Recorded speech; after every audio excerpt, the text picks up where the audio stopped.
Hello, everyone. My name is Jason Ramirez, and welcome to the Hit List Podcast, a podcast where me and guests cross off films from our watch list and discuss them.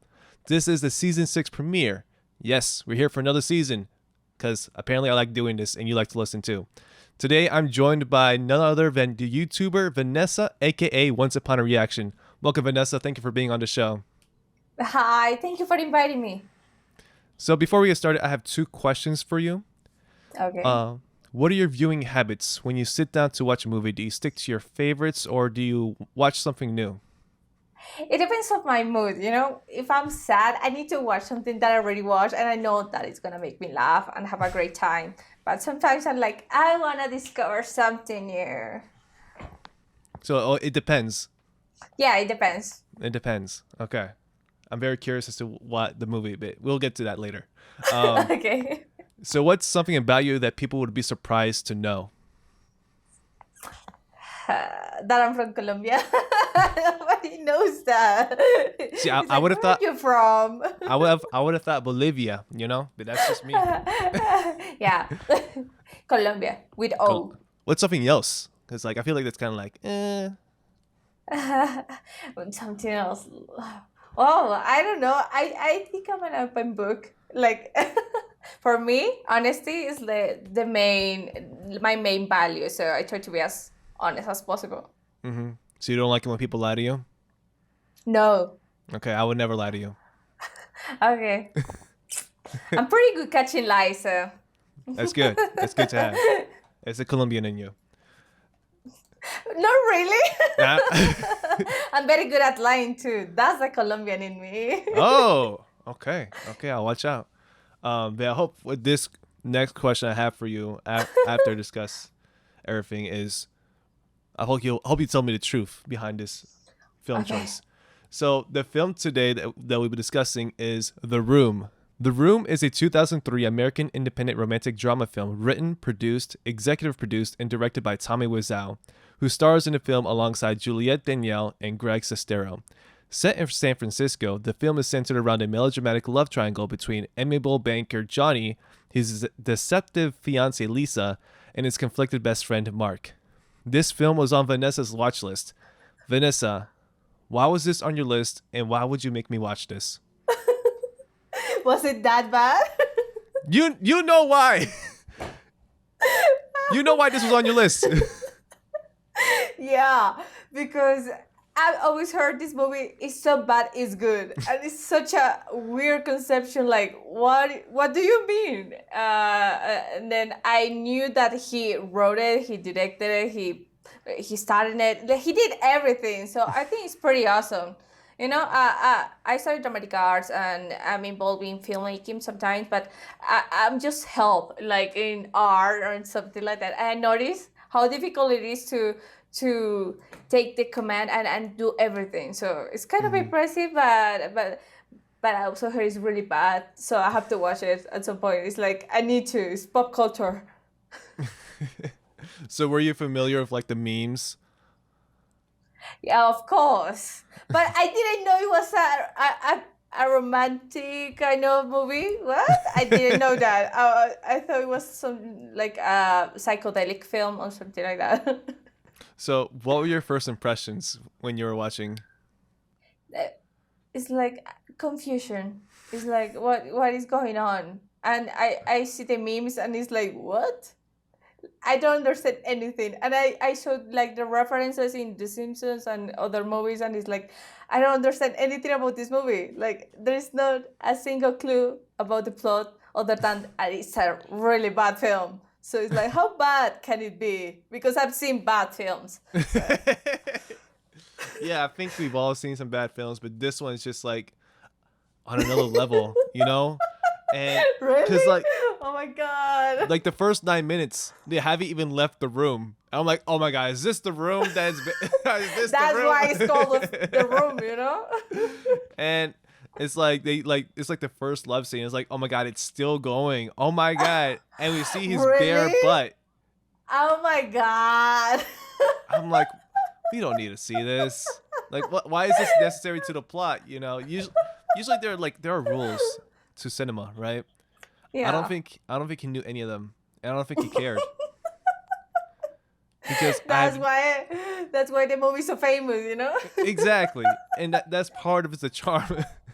And it also applies to the time that it came out, you know, because it was 2003. Nobody was used to see something like that. Right now, we see more films like it with some scenes that are like, why do I need to see this? HBO. Oh, hey! It's different because it's HBO. It's classy. It's class. It's better lighting. Not all of it is classy. It's better lighting. Well, yeah. I haven't seen the film, so I can't say. What else went through your mind when you were watching this? Like, what stuck out to you the most? I don't know. Pure confusion. Like, I don't have any idea. Like, and the acting though, right? I've seen so many memes of some random scenes. Like, what? Describe one of them. Describe just one. I don't know. He was like screaming in a balcony or something. It was so insane. And it was supposed to be like an emotional scene, but it was so cringy. Was it the one where like he's like, I did not hit her. I did not. That's bullshit. I did not hit her. Yeah, I did not. yeah. Oh, hi, Mark. Exactly. The thing that I was so bewildered about was just one of the characters, Denny.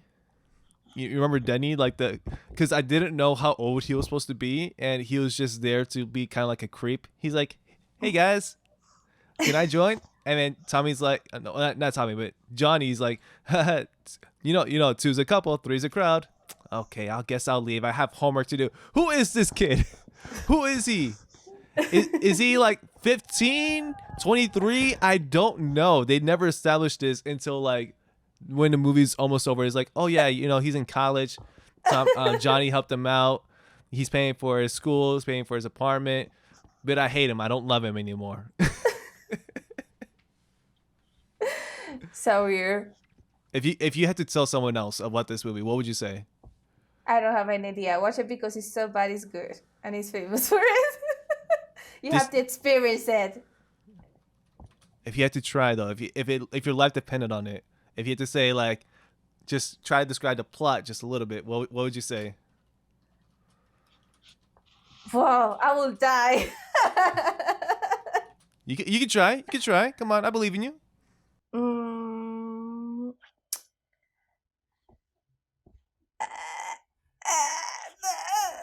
It's about a guy who has some troubles. Okay. What does he do for a living? Something. He's a banker. Really? Yes. You wouldn't know otherwise. Oh my god. A banker. Okay. What's going on? What's going on in his life? Does he have relationships? He had a fiance. He has a fiance. Yeah. Is it a good relationship? No. Why? Because he's toxic. It's toxic. How toxic is it? Level God.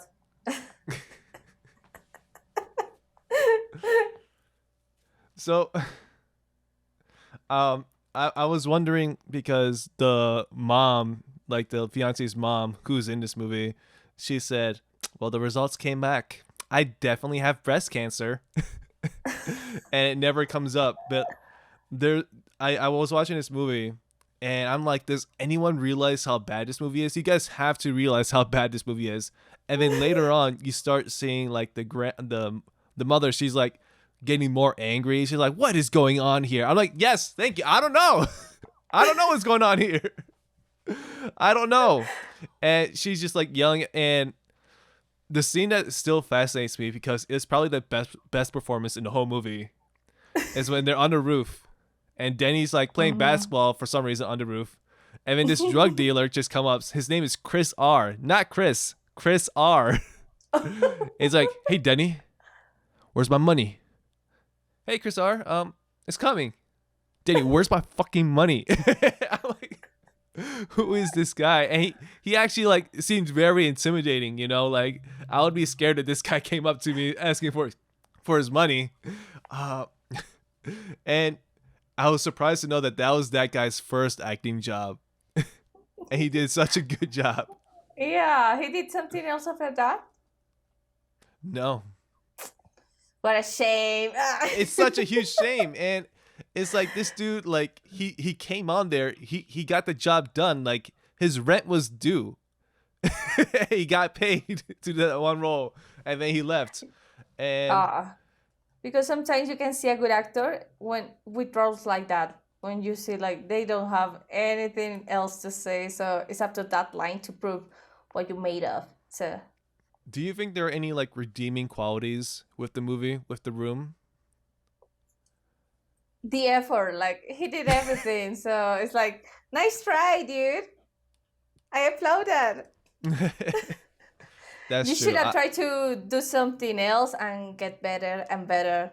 But apparently I heard he's gonna make another movie for next year, something like that, and the plot is something related to.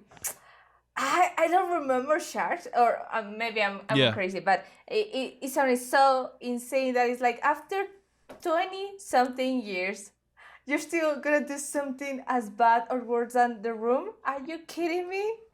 It's called dedication. No, it's called like I don't know. I don't even know. Stubbornness? That's another word for dedication. Yeah, but So- not in a good way.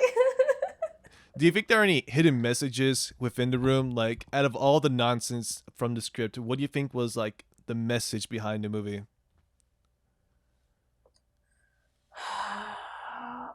I don't know.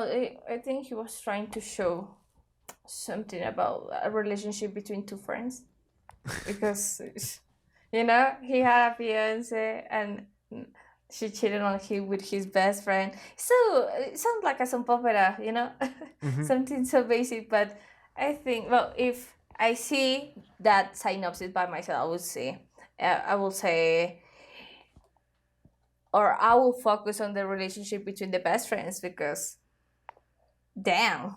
Yeah, I personally think it's a little like autobiographical, if that makes sense. Really, I don't know anything about the guy, so I wouldn't know. So the guy who played Mark, his name is Greg Sestero, and he wrote a book about the whole experience behind the whole film. I don't forget. Do I have it here with me?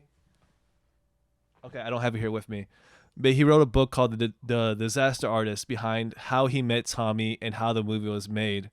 And I think the making of the movie is more interesting than the movie itself, So as fascinating as it is to experience The Room, I genuinely believe that the making of the film is much more interesting.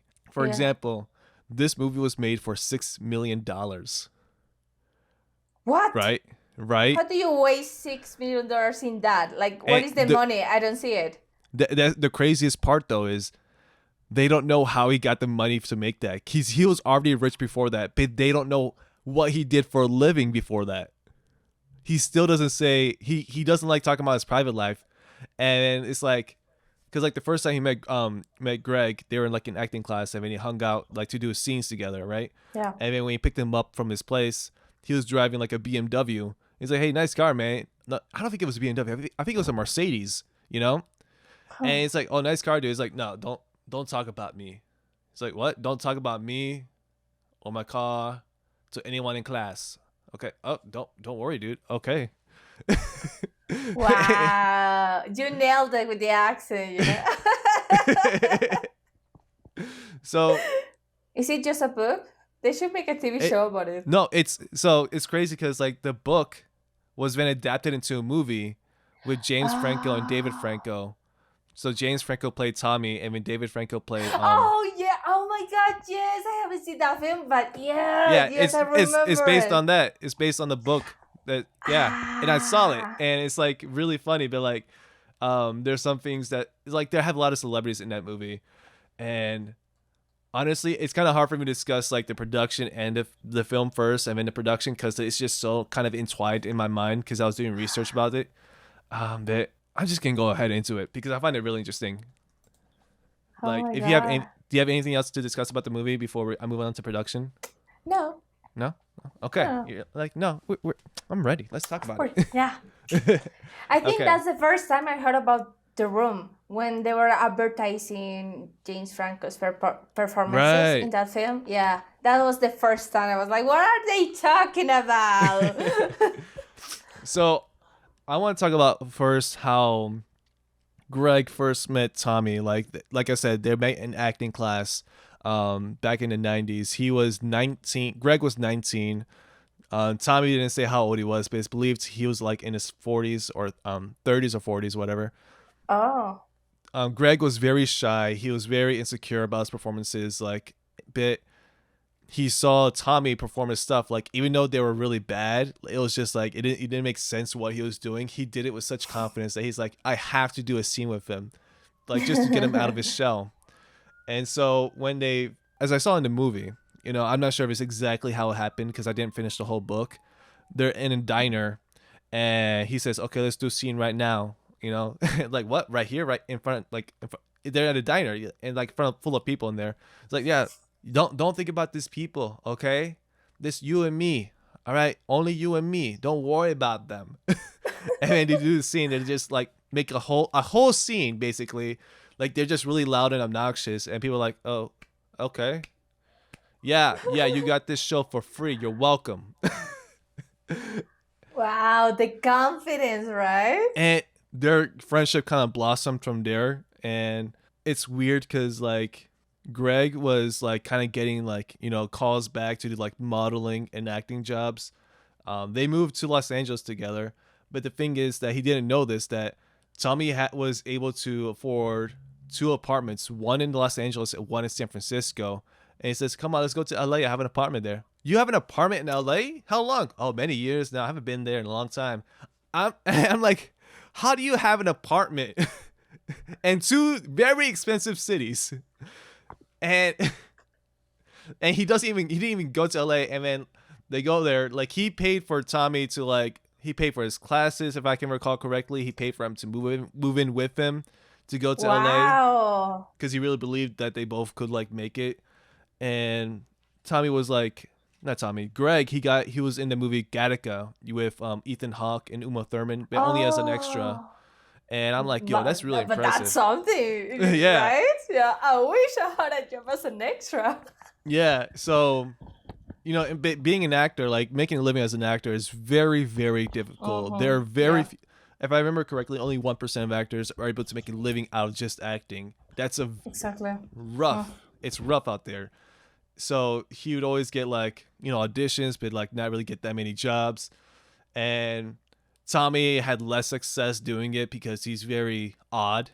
He's kind of difficult to work with. He doesn't really take direction well.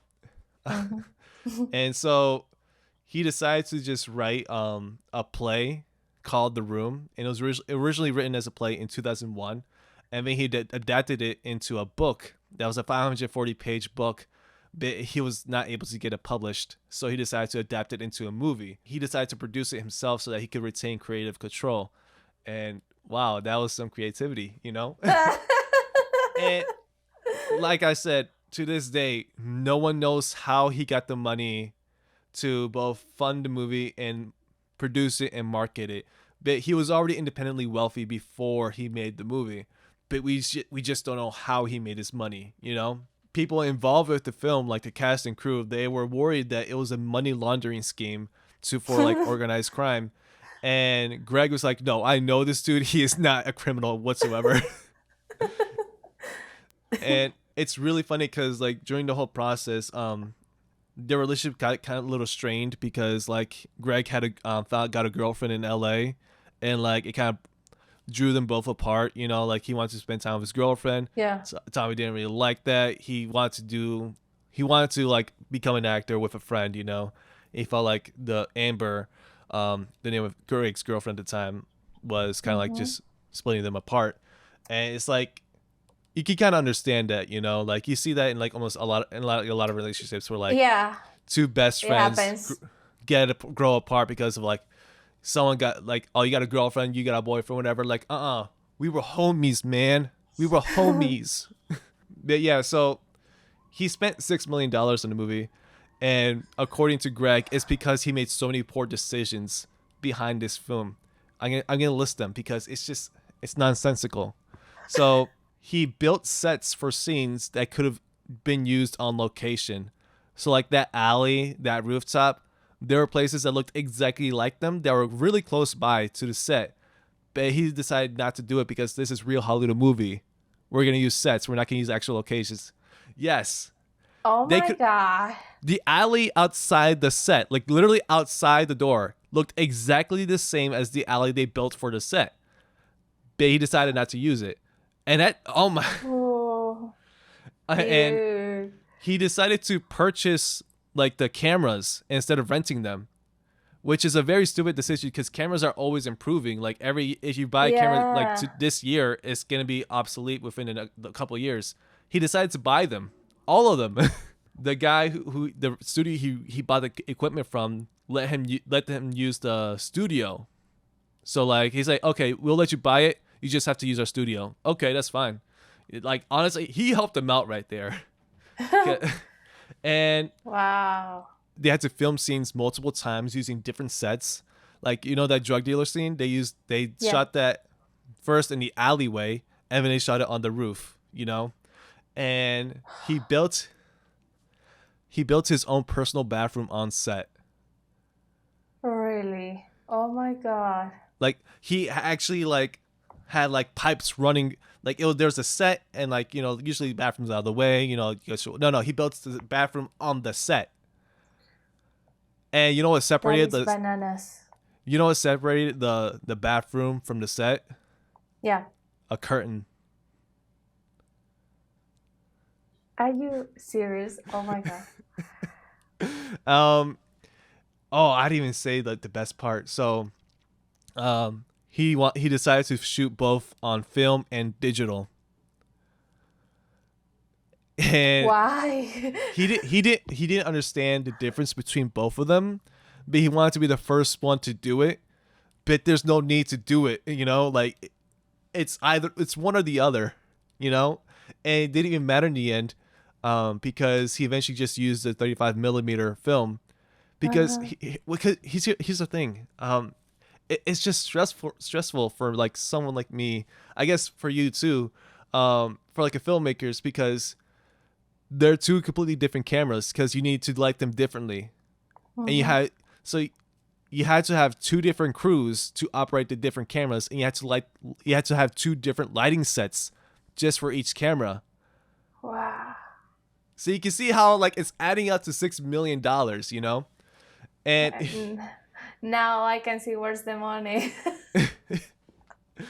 so he also had like he would always forget his lines that will result in them like doing like 67 takes for one line.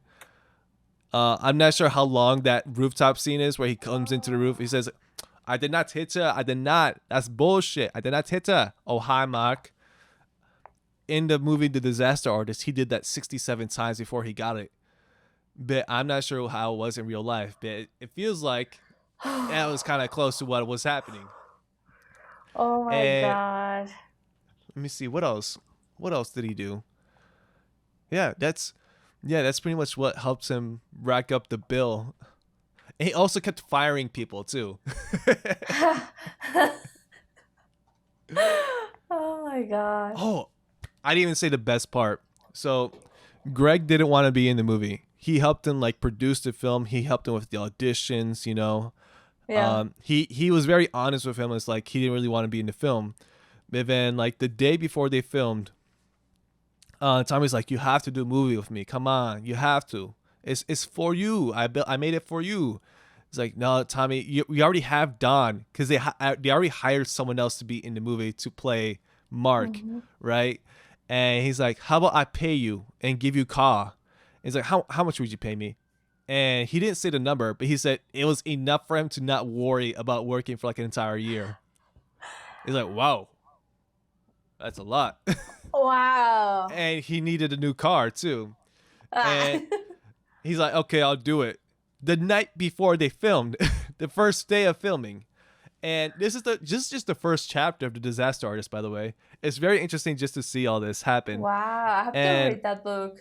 the way they did this, because he didn't want to confront Don and say like you're fired, he had to find a reason to say it. He just said like, we just say producers want you to be shown. We just want to film stuff for you so producers can see you for scenes.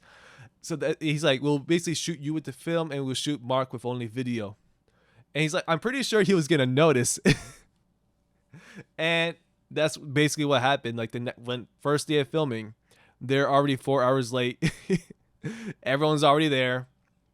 And Tommy's like, okay, everyone get to work. Come on, what are you guys doing standing around? This is Hollywood movie. Come on. And everyone's pissed at him because he's 4 hours late and then automatically yelling at them for doing their job when he's the one that should have showed up in the first place. He's the director after all. And yeah, it's just so crazy how like Don's there and he's like, and then Tommy's like finding like just like excuses to fire this guy, you know? It was really, really funny and very uncomfortable for everyone. He told the camera's like, oh my God. He did it, but it was just really uncomfortable for them. Wow. And that's just part one. That's good. Oh my God. So far, I guess you can kind of see how $6 million was racked up. Yeah. It's kind of amazing how he got that money. Like, if I had that money, I wouldn't make one movie. I'd make 6 movies, you know? Yeah, like Paranormal Activity. The first one was like 15,000. Exactly. What? Oh my God. I would have made like 20 films with that. Exactly. With $6 million. And I would have just taken the money to live without worries. You know what's funny? Because Greg was uncomfortable filming the 6 scenes, so Tommy allowed him to keep his jeans on while shooting them.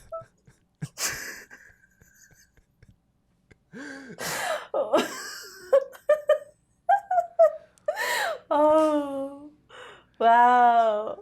It's really funny the ages of some of the actors here, because Denny, who's supposed to be like a teenager, I guess, is 26. He's the oldest out of all of them except for Tommy. And Juliette, who plays Lisa, she was 20. And they're like supposed to be like together for like 7 years. Like, what? And Greg was like, what, 23, 24 at the time? Oh my God. So it's just, like, they didn't fit the characters, you know? If they were actually getting like casted correctly, Juliette should have been older. She should have at least been like late 30s, you know? But no, the reason why Juliette was there is because she was originally one of the 3 or 4 understudies for the character. Because the original actress left the production, and then they just cast her there because that's kind of like how it happened, you know? Because like apparently the original actress didn't have the personality to fit the character. But it's like, does anyone in this movie have the personality to fit their character? Not really. Oh yeah, you know how I said he kept firing people? Yeah. So he had like a lot of problems with the behind the camera people, like people who shoot behind the scenes, and he claims to have replaced the entire crew 4 times, and he assigned multiple responsibilities to several crew members. Like Greg, he was the line producer, but he also helped with casting and assisted on Tommy. So he just gave people like multiple jobs at the same time, and he kept forgetting lines, right? And they had to dub it in post production. It's kind of obvious, you know. It's like they had to like record it later on. And there's some people like who think the movie is kind of semi autobiographical about Tommy's own life. That they think there was an actual Lisa, you know, and she actually betrayed him. And yeah, I'm pretty sure the character Denny is a little bit based on his relationship with Greg, because he did pay for his like living, you know. He did. Yeah. And I think it's just a way of how Tommy kind of views the world a little bit. Like just one day out of nowhere, your fiance doesn't love you anymore. It's like, are you sure there wasn't anything behind that? Like, no other reason? Yeah. She just woke up saying, oh, I don't want to be with him anymore. Like, I don't love him anymore. Yeah. Here's Greg's like initial reaction to the Room's script. Here's what he said. Tommy's life study of human interaction had been put into a final draft blender and sprinkled with the darkness of whatever he'd been living through over the last 9 months. The one thing Tommy's script wasn't about, despite his character's claims, love. I had a sobering, sad, and powerful realization. Our friendship was the most human experience Tommy had had in the last few years, maybe ever. The happy news was that whatever Tommy had been running from, he managed to turn and face it down in his script. Instead of killing himself, he wrote himself out of danger. He did this by making his character, Johnny, the one spotless human being amid chaos, lies, and infidelity. Very interesting, especially the part that says instead of killing himself, he wrote everything he was feeling. He wrote himself as he wanted to be. Yeah, it's a very healthy way to, exactly. And I guess we do that. We put our darkness into the art to make it better. So it's not inside of it's outside. Yeah. It's called a metaphor, kids. There are, inexplicable mood and personality shifts in characters. One day someone's cool and the next day they're hot out of nowhere for no reason. Such as in the first scene when Johnny enters the rooftop, being accused of domestic abuse, only to become cheerful when he sees Mark. And then a few moments later, he laughs when Mark discusses like the girl who got beat up by her boyfriend. It's like, oh yeah, this girl, she was with like 12 guys. And then when her boyfriend found out, he beat her up so bad she went to the hospital. He's like, Mark, what kind of story is that?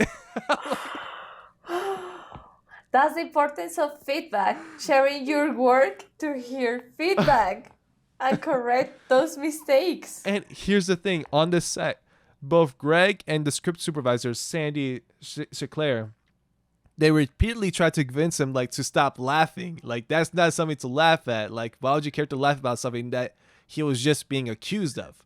Yeah. But he kept laughing. Like, for the scene, for the sake. He couldn't take the direction.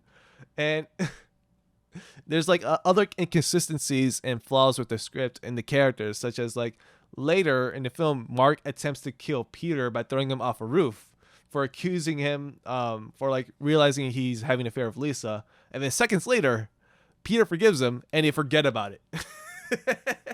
Do you remember that? Yeah. Oh my God. It is insane. Okay. I got the results of the test back. I definitely have breast cancer. That one sticks with me. That's the one that stuck out of the whole movie. It's so bad that it's funny. It makes it funny. Why would you be so cheerful about it? I definitely have breast cancer. Maybe she wanted to die all along. Oh my God. I'm going to talk about the release of the film. Oh yeah, I'm very curious about it. Like how it performed on theaters, or it wasn't on theater, right? It was, and it's very funny. Okay. So he, according to Greg Sestero, Tommy submitted the film to Paramount Pictures, hoping to get them as a distributor. And usually it takes them about 2 weeks to get a reply. Guess how long it took them to get rejected? 1 day. In 24 hours. They're like, hell no. So the movie was promoted almost exclusively through a single billboard in Hollywood, located on Highland Avenue, just north of Fountain Avenue, featuring like that poster of Tommy's face that he refers to as Evil Man. Like Tommy himself refers to that photo as Evil Man. Just like extreme close up of his face. And there was more conventional artwork made for the film, but he decided to not use that because he just thought it looked better. And people who saw it thought it was going to be a horror movie. Because when you first see the poster, it looks like a horror movie. It's creepy. I know. He looks like he'd be like the villain, you know? He looks like he's doing some stuff in a room. Like, oh, they'll go to the room. I don't know. The first time I saw that poster, I thought it was kind of like a version of Frankenstein. I don't know, Right. because of the visual. I was like, what is this? A remake? Hold on. Do you want to see my dog real quick? Yeah. I'll be right back. He's knocking at my door. Oh, so cute. His name is Pirulin. Pirulin? Ah. Oh, so Sorry. cute. You can see his legs. Yeah. He's small. I have a chihuahua named Chloe. What was that? I have a chihuahua named Chloe. Chloe. Oh my gosh. Like the movie, the Disney movie from like 10 years ago. Beverly Hills Chihuahua. Yeah. Yeah. How old is So your dog? cute. 10 years. 10 years. Wow. She's old. Mine is 3 years old. Aww. He's a little puppy. He's so young. He's still he barks a lot. You know? It's so annoying. Yeah. Yeah. Especially when someone is knocking at your door. Yeah. Whenever I take him out for walks, that's like Oh, yes. Oh, it's like you're walking with an alarm, you know? with like a little demon, you know? Like Yeah. he always like wants to start a fight with the big dogs, but he's scared of the little dogs. Yeah, exactly. My neighbors call her the beast. All right, I'm gonna put him down. Okay. Whoa. There we go. Go. All right. Where was I? We were talking about The Room, artwork, horror movie. He looked like Frankenstein. Yeah. Do you want to know how long it was in theaters? A week. 2 weeks, actually. Oh, almost. Yeah, and here's the thing. He had to pay to leave it up there because he wanted it to leave it up for 2 weeks because he wanted to have like it qualify for the Academy Awards. Wow. Oh. That is the definition of believing in yourself. That's like, Wow. and so that billboard, he kept it up for 5 years at the cost of $5,000 a month. Wow. Yeah. And it became its own like tourist attraction because it eventually got because you know word got around, you know, because the thing about the movie is that like they had to leave it up, but like they had to put like a note underneath the poster that says no refunds. And then these two film students saw it and they're like, oh, we had to see it because like one of the reviews was like, watching this movie is like getting stabbed in the back multiple times. And like we had to go see it now, so like they were able to like exactly that for Sometimes them. Yeah, for them sometimes it got bad popular. reviews are so bad that you're like, it can't be that bad, so you watch it. So it's, what is the saying, like there is no bad publicity. Yeah, there's no such thing as bad publicity. Yeah. So on this is almost it's 20 years ago. It premiered on June 27th, 2003 at the Lamel, Fairfax, and Fallbrook theaters in Los Angeles, and Wiseau arranged for a screening for the cast and the press at one of the venues, renting a searchlight to sit in front of the theater and arriving in a limousine. And ticket buyers were given a free copy of the film's soundtrack on CD, which, of all the things in the movie, I actually liked the soundtrack. The soundtrack was actually pretty good. Actress Robin Paris described the audience laughing at the film, and the Variety reporter Scott Foundas, who was also in attendance, would later write that the film prompted, quote, most of its viewers to ask for their money back before even 30 minutes had passed, unquote. And, Wow. you know, it was unanimously panned by critics. Like, critics hated the movie because of course they did, you know. And, Yeah. But it asks the question, like, should, like, this guy who wrote for The Atlantic in 2013, Adam Rosen, he wrote an article entitled, "Should gloriously terrible movies like The Room be considered outsider art?" where he made the argument that like the label of outsider art has traditionally applied to painters and sculptors, but it's hard to see why it couldn't also refer to Wiseau or any other authoritative, unself-aware filmmaker. Huh. Like, should it be considered art? I'm gonna ask that to you, Vanessa. Like, do you think this movie should be considered art? Oh, it's difficult because I think in some kind of twisted way it is, because it shows a single point of view. Like it shows a person behind it. You're kind of curious, like, why is this happening? Why is this real? So it's, yeah, and if you compare to other types of art, maybe you don't like it, but there is a reason why is it there. So, and it's there's a reason why after so many years we're talking about this film. Yeah, I think because we've all seen very bad movies that we never see again. I think part of the reason why this, it still appeals to me, even though I don't like the movie, it still appeals to me because you can tell that there is passion behind it. As terrible as it Yeah. is, you can tell like he wrote it from his own heart, and he Yeah. like there are movies like what's it called, Sharknado, which are Uh-huh. bad movies on purpose, which I don't like. Because if you have the money to make a movie, why would you purposely make it bad? You know? Yeah. And but like with this one, he didn't intend for it to be terrible. He wanted it to be its own thing. He wanted it to be a drama. Although he failed, he didn't really do it for the money. He did it to express himself into like, you know, Exactly. like That's why I he guess gain wanted all experience. creative control.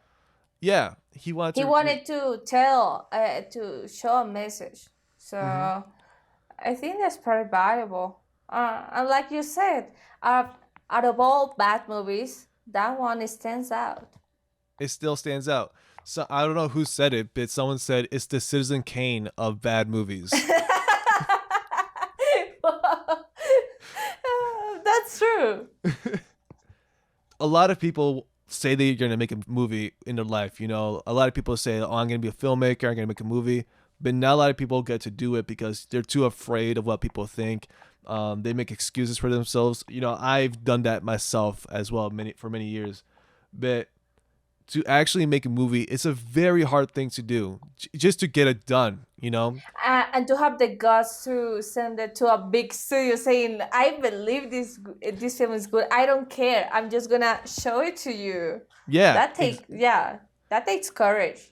It takes courage. It takes, you know, resources. It takes people putting your trust in people to get it made. And that's a very admirable thing to do for anyone to do. And so Exactly. this was his first film.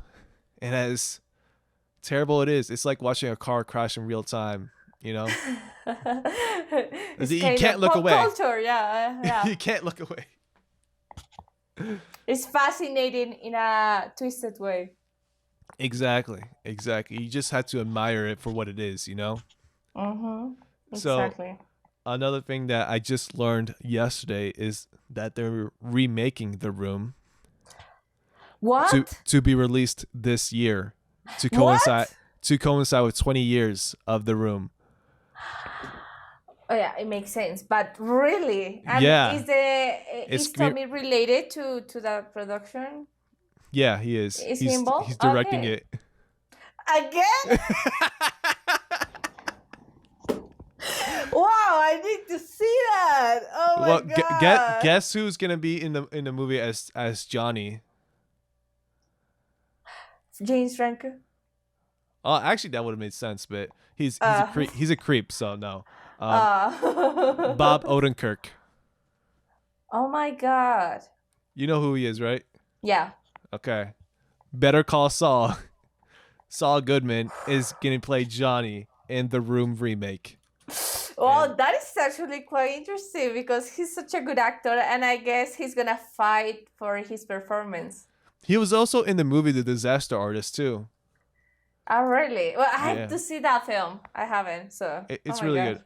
Okay, I was wrong. So Tommy's not gonna be directing it, but he did write it. Okay. Is he And involved in the production? Like as an executive producer or something? No, it doesn't look like it. It looks like a guy named Brando Crawford is. He's both directing and producing it. And you know who's going to play Mark this time? Yeah. Greg Sestero. He's coming back to play. Oh my god! That is amazing. He's like, I'm gonna redeem myself. I'm gonna show that after 20 years, I'm a good actor. Yeah, and do you know Mike Flanagan? He's a filmmaker. He's done horror. He's done stuff for Netflix like The Haunting Bly Manor. Oh, okay. He's gonna play Peter, the psychologist. Huh. Okay, that sounds pretty cool though. Oh my god. His wife, Kate Siegel, she's also acting in a lot of his movies. She's gonna play Claudette, Lisa's mother. Wow. And I'm not familiar with her. I've seen her face before, but the woman who's gonna play Lisa is Bella Heathcote. She was in Dark Shadows. She was in the movie Pride and Prejudice and Zombies. Oh.